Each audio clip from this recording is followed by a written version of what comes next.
So the fruit and veggies on the Dirty Dozen list, when conventionally grown, tested positive for at least 47 chemicals, with some testing positive for as many as 67. Yeah. For produce on the dirty list, you should definitely go organic unless you relish the idea of consuming a chemical cocktail. Okay, so here are the Dirty Dozen, the 12. Celery, peaches, strawberries, apples, domestic blueberries. That's because I guess if you get them overseas, they don't use them. Okay. As men.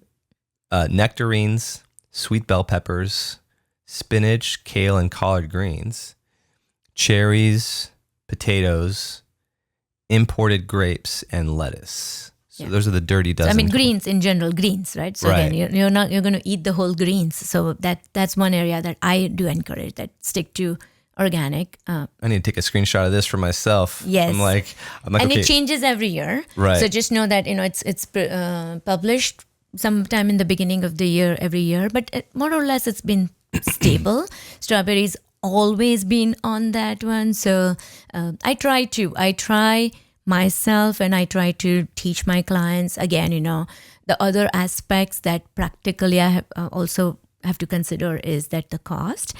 So sometimes the cost is so outrageous, and people, if you cannot really afford that, then do all the other things like, baking soda soak, or something with an apple cider vinegar or something, to break some of those chemicals that are on there, so reduce the burden on it. And I've read that the amount of pesticides you actually do reduce by soaking it is huge. It's not just like, oh, you're getting rid of some of them. You're getting rid of a majority of the pesticides. Right.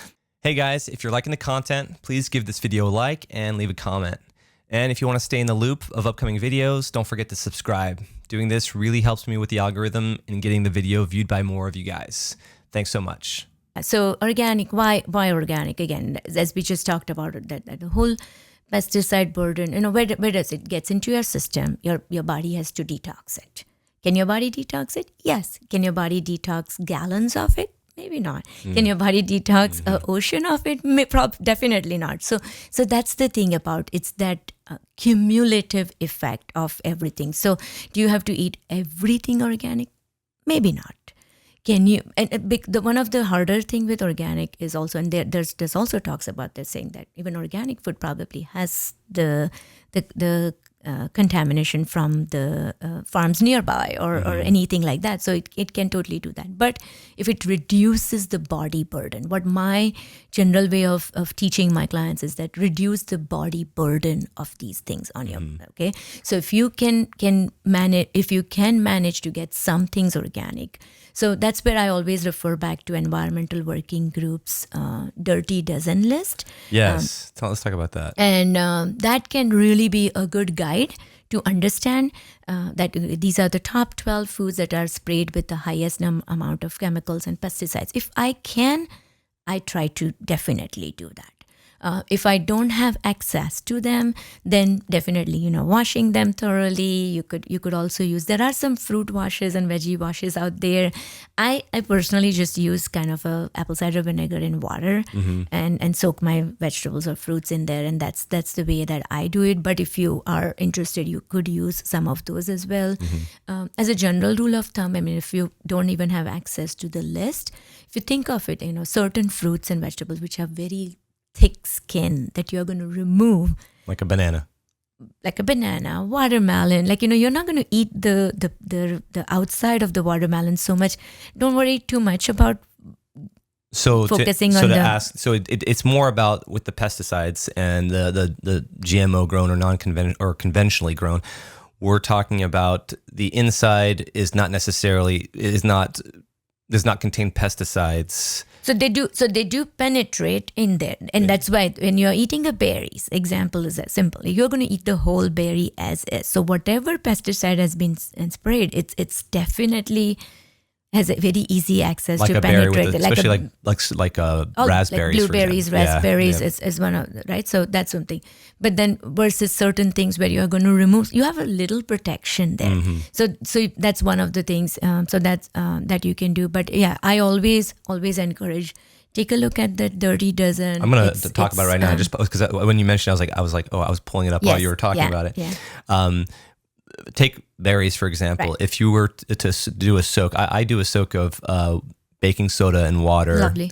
And let it soak for about 15 minutes. The ratio for me is like a cup to 2 tablespoons or 2 teaspoons of baking soda. There's ratios on there. But if I were to do that with, say, strawberries or berries, would that be enough to clean a conventionally grown fruit with GMOs, or is that just not fully? Not fully. Not fully for sure. So again, you'll have to take it to the lab and kind of assess and to really know how much did that take out.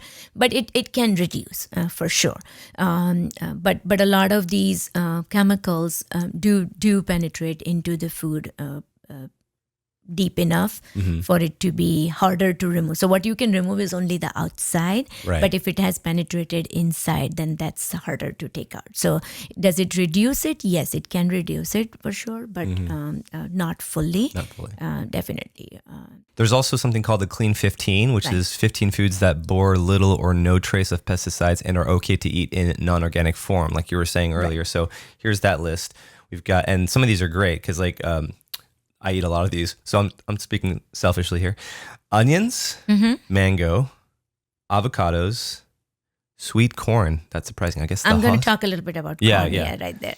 Pineapples, sweet peas, asparagus, kiwi, cabbage, eggplant, cantaloupe, watermelon, grapefruit, sweet potatoes, sweet onions. What about oranges? I wonder where they sit on there. I like my oranges. They probably didn't make it on the top 12 or the top 15 they're list, somewhere in but they're between. somewhere in between that. But again, so the corn, right? I mean, the corn is, I also always, if refer back to that Clean 15, I tell them that the corn you want to definitely eat organic if you want to eat corn. Because one of the things is that about 96% of corn in the United States is genetically modified. And we that is kind of known fact that with GMO foods, the amount of pesticides is in general higher. And that's just because they're more resistant to they've been modified to be resistant. So it's not necessarily that it's been that you're eating some sort of like Frankenstein fruit or veggie. It's more that it's engineered to be able to withstand tons of pesticides, and so it's going to get sprayed with more, so it's going to be harder to clean it off. Okay. Yeah. So definitely, so that's one advice that I definitely give my clients that no, we don't know enough, and on a lot of studies, I've read a lot of studies on GMO foods are not bad. They are equally good. A lot of them are funded by all these companies that are in the market for the GMO foods. So I just don't believe in that. Honestly, if we go back and more of the ancient eating and things like that, there were no GMO foods. There were not so many pesticides and chemicals. And I do take a lot of knowledge. I do believe that older generations knew a lot more. Again, whether it's fasting or whether it's all the other good things that they definitely had a good understanding. So yeah, we tend to discount because we're in the scientific era, the era of science. We tend to discount so much of our ancestors' knowledge, including dietary knowledge, philosophy. I'm a big Stoic philosopher. I love philosophy. Stoicism has taught me so much from the mental health aspect, and that's been around longer than Christianity. So I definitely agree with that mindset. Last question on this before we move to a different one is if you are eating, say something like, do you need to wash like a watermelon or a banana or something that has a thick skin or like an orange? I still would wash it. I still do because, it is getting on your countertop. It is getting on your chopping board. It is. So washing, I mean, it doesn't hurt. Just do a basic wash, even though you are not going to eat it. Cross-contamination, right? So that's another thing. What if you've been like playing with that, like touching all of that, and then you're cutting the inside. So washing is in general a good rule of thumb for food safety and also to reduce some of these exposures in general. And I lied. I want to say one more thing about nutrient density of GMO foods versus non. You mentioned that a little bit a minute ago, but is there conclusive data that shows that GMO or conventionally grown foods with like pesticides are less nutrient dense than organic food? Not necessarily. No, Okay. there's not a conclusive data on that. And that's where I said, some of the studies that they are not superior in what? We don't know that yet. So there's not enough data out there to show that one way or the other exists. The other thing is also some of the data that are out there, all the magnesium content of this food and all, that hasn't been updated in a very long time as well. So honestly, we don't have an accurate way of saying that what we have on paper is truly still in our grocery aisles. Right. Getting there, the soil depletion of minerals is a real thing that we are kind of seeing, but we don't have enough to say conclusively that this is where Yeah. this is what the numbers are or what is happening with that.